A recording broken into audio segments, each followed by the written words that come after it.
మార్గం ఏంటంటే వైసీపీ మీద పోవడానికి ధైర్యం లేదు వీళ్ళకు. ఉమ్, వైసీపీ మీదకు ఎందుకంటే చాలా నేను ఈరోజు విజయవాడలో ఉన్నా. విజయవాడ చెప్తుంది ఏమంటే చాలా మంది, సార్ మేము ఎక్కువ ఓన్ చేసుకుంటే మళ్ళీ 5 సంవత్సరాల తర్వాత ఏమవుతుందో తెలియదు, కాబట్టి మేము కూడా దూరం దూరంగా ఉంటున్నామని. అంటే వైసీపీ వాళ్ళంటే భయము ఉంది. వైసీపీ వాళ్ళ జోలికి పోరు. ఎవరి మీద పోతారంటే ఇదిగో మా కార్యకర్తల మీదకి.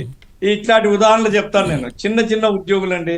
బాపట్లో ఒక ఆమె ఆత్మహత్య ప్రయత్నం చేసింది. ఉమ్, వైసీపీ వచ్చినప్పుడు ఇట్లాంటి చర్యలు చేస్తే మేము తీవ్రంగా ఖండిస్తున్నాం. తీసేయాలి చిరుద్యోగులు, ఉమ్, అంగన్వాడీలు, ఆశాలు, ఫీల్డింగ్, వాళ్ళని ఏమంటారు, ఉపాధి హామీలో ఉంటారండి, ఫీల్డ్ అసిస్టెంట్లు.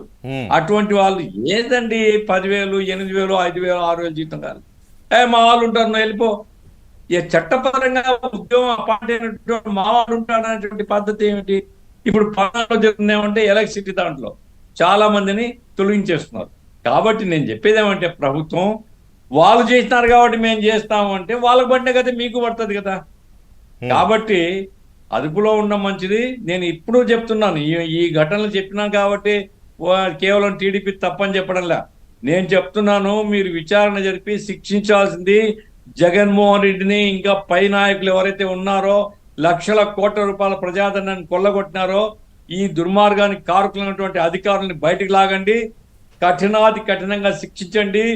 ఒక అడ్మినిస్ట్రేషన్ అంటే నిక్కచ్చిగా నిజాయితీగా పనిచేసేటువంటిది, అంటే ఎగ్జిక్యూటివ్ అనేటువంటిది, అయ్యా ఏదన్నా మీరు తప్పు చేస్తుంటే పొలిటికల్ నాయకత్వానికి మీరు తప్పు చేస్తున్నారని చెప్పగలిగేటువంటి ఎగ్జిక్యూటివ్ ఉండాలా. అట్లా కాకుండా తొత్తుల్లాగా ఐఏఎస్లు పనిచేశారు, వాళ్ళ మీద యాక్షన్ తీసుకోండి. రాజకీయ నాయకత్వం పెద్దిరెడ్డి రామచంద్రారెడ్డి లేదా జగన్మోహన్ రెడ్డి లేదా ఇంకెవరెవరు ఉన్నారో అందరినీ బయటికి తీయండి. ఇప్పటికి కూడా కాలు దూకుతున్నారండి. అమర్నాథ్ స్టేట్మెంట్ నేను చూసిన. అట్లాగే అమర్నాథ్ ఏంటండి, అమర్నాథ్ ఏంటి గఫూర్ సాబ్, నిన్నగాక మొన్ననే కదా నంద్యాలలో ఒక అతన్ని కత్తులతో పొడిచి చంపారు టీడీపీ కార్యకర్తని. చెప్పేది ఏమిటంటే వైసీపీ వాళ్ళ దగ్గర పోనీకేమో వీళ్ళ గుండెలు జారుతున్నాయి కిందికి.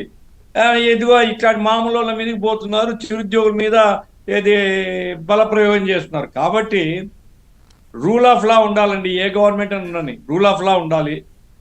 గతంలో జరిగిన తప్పుల్ని మాత్రం క్షమించకూడదు. ప్రజాద్రోహం చేసిన వాళ్ళను, ప్రజాధనం కొల్లగొట్టిన వాళ్ళను చట్టపరంగా శిక్షించండి. చట్టపరంగా శిక్షించండి. ఆ రకంగా కేసులు పెట్టాలి. వాళ్ళు ఏమని అనుకోని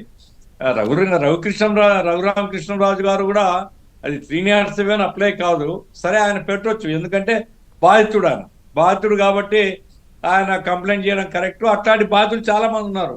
అట్లాంటి కంప్లైంట్స్ ఇవ్వండి, వాళ్ళు లీగల్ ఒపీనియన్ తీసుకొని కేసులు పెట్టాలా. వాళ్ళకు కూడా కోర్టులు అంటే ఏమిటి తెలియాలా, జైలు అంటే ఏమిటి తెలియాలా, పోలీసు యొక్క అధికారం ఎట్లా. 307 రఘురామకృష్ణరాజు గారు పెట్టినాడు అంటే ఆయన చెప్పే దీని ప్రకారం కస్టోడియల్ దీంట్లో ఆయన చంపడానికే ట్రై చేసినారు అని కదా. స్టంట్ వేసుకొని ఉన్నాడు, ఆయన గుండెల మీద కూర్చున్నాడు, కొట్టిన దెబ్బలు చూస్తే మనకు కూడా అర్థమవుతుంది. అంటే ఫర్ దట్ మ్యాటర్ అంగళ్ళులో చంద్రబాబు నాయుడు మీద 307 పెట్టిన సందర్భం చూస్తే దానికి 100 రెట్లు ఎక్కువ ఇది. మరి కరెక్టే, నేను కాదన్ను. అంగల్లో పెట్టడం దుర్మార్గం. ఈయన ప్రొటెక్టివ్ చుట్టూ ఎస్పీఎఫ్ వాళ్ళు ఉంటారు, ఎట్లయినా దౌర్జన్యం చేస్తాడు. ఈయన పెట్టడం చాలా దుర్మార్గం. అదే కదా. అట్లా అంటే వాళ్ళు దుర్మార్గం చేసినప్పుడు మేము దుర్మార్గం కాదు. మేము చెప్పేది ఏంటంటే వైసీపీ నాయకుల్లో ఎవరెవరైతే ఇట్లా దుర్మార్గాలు చేస్తున్నారో they should be brought to book. వాళ్ళు కోర్టుకు పోవాలా, జైళ్ళకు పోవాలా, అనుభవించాలా.